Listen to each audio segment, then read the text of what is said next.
Здравейте, приятели! Днес ще ви покажа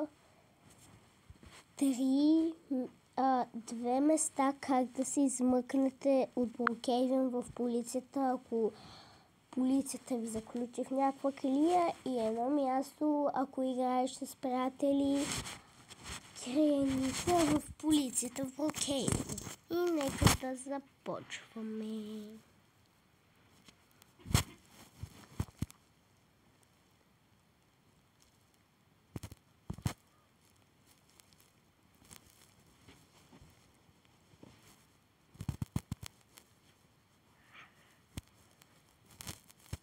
Хайде, ето, почва.